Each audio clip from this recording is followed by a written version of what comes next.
Você chegou. Respire. Este é o espaço entre as histórias e você. No último vídeo nós falamos de um contrato entre nós e a Terra. Um contrato simples. Você cuida dela e ela cuida de você.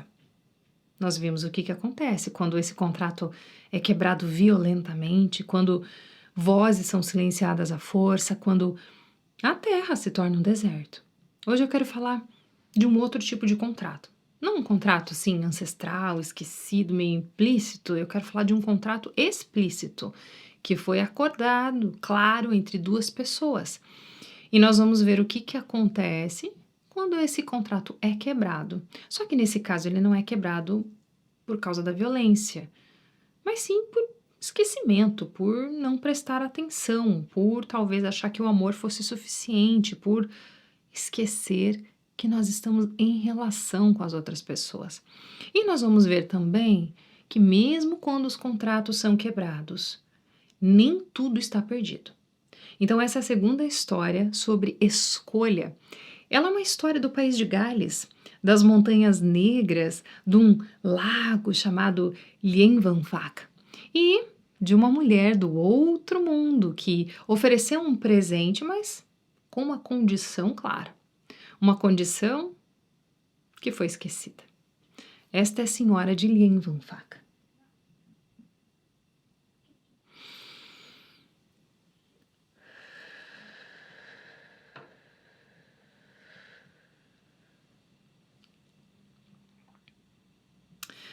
Uma mulher viúva, ela viveu uma vez com seu filho nas Montanhas Negras do país de Gales.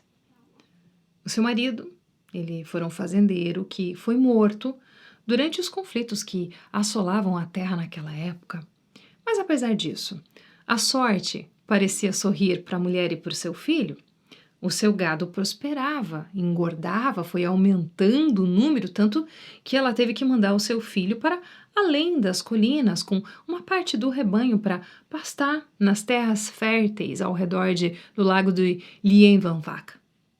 O filho cuidou muito bem do gado e, com o passar dos anos, o rebanho prosperou e ele se tornou um homem. Numa manhã, enquanto ele caminhava às margens de Llanfairpwll, ele viu uma bela mulher sentada no centro do lago. Parecia que ela estava flutuando sobre águas calmas e cristalinas.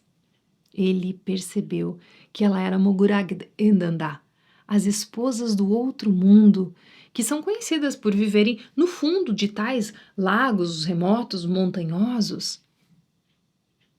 Ela era a mulher mais bonita que ele jamais poderia ter imaginado. Enquanto ele ficou lá de boca aberta olhando para ela, ela levantou a cabeça e olhou diretamente para ele.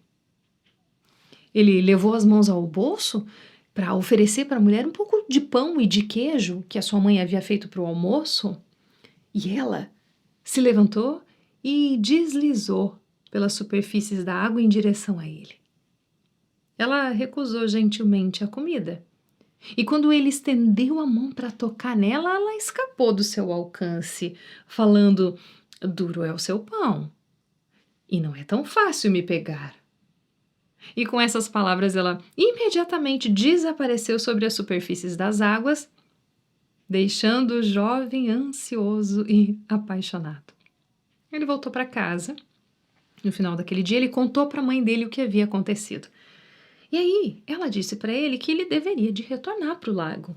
Só que ao invés de levar um pão duro, talvez ele deveria levar uma massa de pão cru, caso a senhora gostasse mais disso. E assim o jovem levantou-se bem antes do amanhecer do dia seguinte, colocou a massa de pão cru nos seus bolsos e ele seguiu para Llanfairpwll. Chegando nas margens do lago, bem quando os primeiros raios do amanhecer surgiam dos penhascos próximos. E aí ele caminhou com os olhos fixos no centro do lago, para que ele pudesse avistar ela quando ela aparecesse. E quando ela finalmente apareceu no centro do lago, como antes, a sua mão foi para o bolso e ele ofereceu para ela a massa. E novamente ela flutuou pela superfície das águas em direção a ele. E antes que ele pudesse se conter, Seus lábios se moveram, as palavras saíram e ele se viu oferecendo amor eterno para ela. Ela se afastou gentilmente. Cru é seu pão, e a você eu não desejo. Ela disse, e mais uma vez ela desapareceu sobre as águas, mas antes dela escorregar totalmente, ela se virou para ele com um sorriso nos lábios. E aí a visão disso deixou aquele jovem cheio de esperança de que ele ainda pudesse ter uma chance de conquistá-la. Ele voltou novamente para a casa da sua mãe, contou o que havia acontecido. E aí, dessa vez, então, ela sugeriu que ele levasse pão parcialmente assado. Talvez isso pudesse agradar essa senhora misteriosa. E ao raiar do dia, na manhã seguinte, o jovem mais uma vez seguiu em direção a Lien Van Vaca. E aí ele estava cheio de esperança no coração. Ele alcançou as margens do lago e aí ele começou a caminhada dele observando lá no centro. Só que o sol subiu pelo céu. O meio-dia veio e passou e ele não havia visto nenhum sinal da senhora. E quando o dia começou a esfriar, no entardecer, ele ainda não havia avistado nada. Então, quando ele estava justo a desistir, com o sol já se pondo, com as sombras se alongando, a senhora apareceu e deslizou até a terra. Ela sorriu para ele e ele, encorajado, estendeu para ela a mão. E dessa vez ela aceitou o pão parcialmente assado que ele ofereceu para ela e ela não recuou quando ele pegou na mão dela. Ela ouviu as suas propostas de casamento e ela concordou em se casar com ele. Mas havia uma condição. Ela disse: se algum dia ele lhe desse 3 golpes imerecidos, ela desapareceria e o deixaria para sempre. Ele prontamente concordou. Ele estava tão apaixonado, ele nem pensou, ele teria consentido sem pensar com qualquer coisa que ela pedisse para ele. Então ela soltou sua mão e começou a chamar do lago um rebanho de ovelhas. E então um bom rebanho de gado. E muitos bodes e vários cavalos. Enquanto o jovem estava incapaz de acreditar na boa sorte dele olhando tudo aquilo. Ele voltou para sua casa com a sua senhora, com os animais, e eles se casaram. Estabeleceram-se na fazenda, conhecida como a Crista do Estábulo de Leite, perto da vila de Mudvai. Viveram lá felizes por vários anos. Eles foram abençoados com 3 belos filhos. Então um dia houve um batizado na vizinhança, para o qual os 2 foram convidados. Mas a senhora estava meio relutante em ir. Ela dizia que era muito longe para caminhar. Aí ele disse para ela que ela poderia buscar um dos cavalos, e ela concordou com isso e pediu que ele fosse buscar suas luvas na casa. Ele foi buscar, só que quando ele retornou, ele encontrou ela olhando para o seu jardim de ervas. Ela não tinha ido buscar o cavalo ainda. E aí, brincando, ele bateu levemente no ombro dela com a luva, dizendo: vamos, vamos.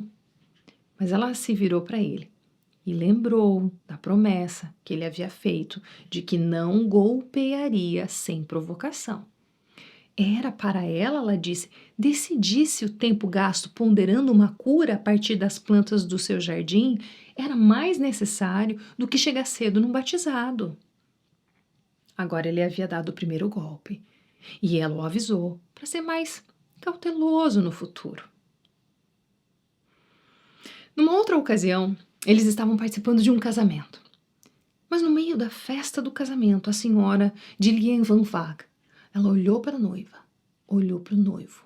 E aí ela desandou a chorar incontrolavelmente. O seu marido bateu no seu ombro e exigiu saber por que ela estava chorando daquela forma inadequada, numa ocasião tão alegre. E ela respondeu que ela estava chorando porque essas pessoas estão entrando numa vida de problemas porque elas não se amam. E agora os seus próprios problemas foram dobrados porque você me golpeou pela 2ª vez sem causa. Os anos passaram, seus filhos cresceram e se tornaram jovens bonitos e talentosos. Os tempos tinham sido bons. Mas ainda assim o homem estava atento. E a sua esposa lembrava para ele de ter cuidado para que ele não desse inadvertidamente um último golpe sem motivo, pois então ela iria embora da sua vida. Mas um dia, eles estavam participando de um funeral. E enquanto os enlutados estavam tomados pela tristeza, sua esposa parecia cheia de ânimo, de alegria. Às vezes ela sorria, às vezes ela explodia em risadas. E aí, por causa disso, ele bateu no seu ombro, implorando para que ela se calasse e não risse. Ela respondeu que ela estava rindo e alegre, porque quando as pessoas morrem, não tem mais preocupações terrenas que possam perturbá-las. Mas o golpe final havia sido dado. Agora o contrato de casamento entre nós está quebrado. Adeus. E imediatamente a mulher fada dirigiu-se para a fazenda e chamou as ovelhas, chamou seus bodes, chamou o cavalo, ela chamou pelo nome vaca malhada, branca e pintada, vaca manchada de sangue. Foi chamando todo mundo, Gegen, o cinza, que é o touro branco que ela tinha do tribunal do rei, até um bezerro preto pendurado num gancho. Venham todos para casa. Voltem comigo em segurança. Todos responderam ao comando dela, até mesmo o bezerro preto, que embora tivesse sido abatido, ele voltou para a vida, pulou do gancho e foi trotando em direção a ela. E como era primavera, haviam 4 bois que estavam arando no campo próximo, e para esses ela chamou: 4 bois cinzas no campo, venham também para casa em segurança. Então a senhora cruzou a montanha de Mudvai, com todo o rebanho atrás dela, e eles chegaram à margem de Lievanfá, onde eles entraram nas águas e desapareceram na superfície. Os seus 3 filhos ficaram desconsolados e frequentemente eles eram vistos vagando nas margens do lago na esperança vã de vislumbrar a mãe perfeita.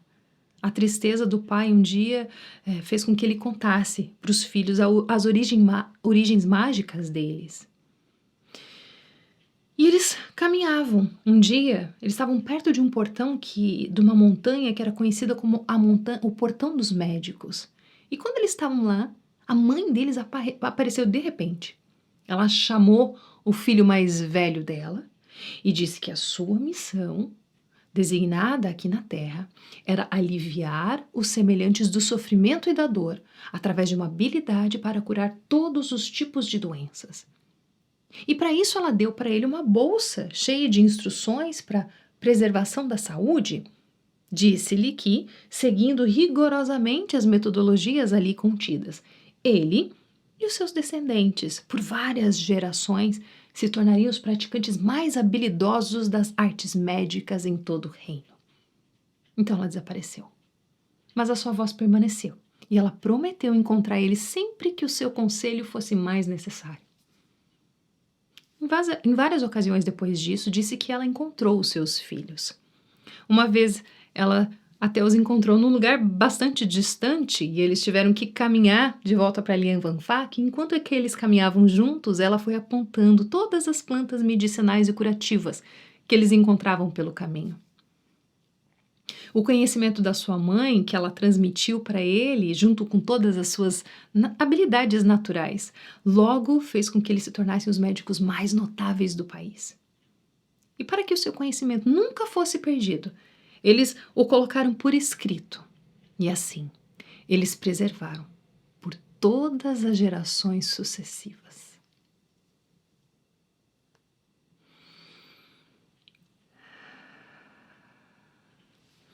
A Sharon Black, ela conta esse conto nesse livro aqui, Women Rose Rooted, num capítulo em que ela fala sobre a mulher sábia.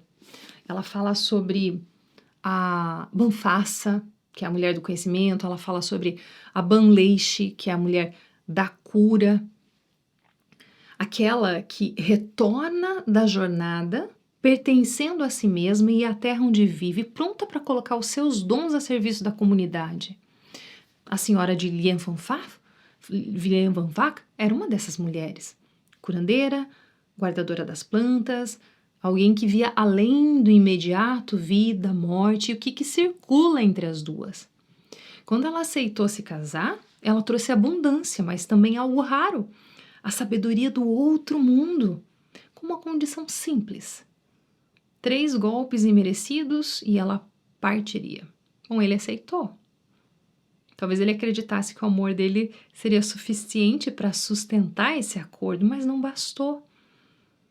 Primeiro golpe, ela estava pensando trabalhando no seu jardim, e ele parecia impaciente. No segundo golpe, ela chorou num casamento sem amor, e ele se irritou com a sua sensibilidade. No terceiro golpe, ela riu num funeral compreendendo que a morte é uma passagem, e ele sentiu vergonha. Então, não foi por crueldade, talvez foi por distração, talvez porque ele esqueceu que certos dons exigem presença, escuta e aceitação. Então ela partiu, levou tudo consigo até aquilo que parecia perdido já, né? O bezerro voltou à vida, porque o que vem do outro mundo não permanece, onde não há atenção. Mas a história não termina na perda. Ela retorna, não para o marido, porque esse contrato foi rompido, ela retorna para os filhos, ensina-lhes esse caminho, as plantas, né? Esse olhar atento. Eles se tornam médicos de Murva, uma linhagem que existe de verdade de curandeiros do país de Gales, cujo conhecimento realmente atravessou gerações. Então, essa história não é sobre homem versus mulheres, é sobre relação. Sobre perceber onde nós paramos e prestamos atenção, onde nós tocamos sem presença, onde nós quebramos contratos porque a gente está desatento com nós mesmos, com quem nós amamos, com a terra. Os dons não desaparecem, mas eles só permanecem onde é que tem respeito, o suficiente. E é claro que eu não poderia deixar esse vídeo embora sem deixar uma pergunta com você para gerar reflexão. Onde uma diferença sua tem sido tratada como incômodo por você ou pelos outros? Onde você percebeu um limite claro e mesmo assim você deixou passar? Que tipo de cuidado os seus dons exigem para não irem embora? A gente se vê no próximo vídeo.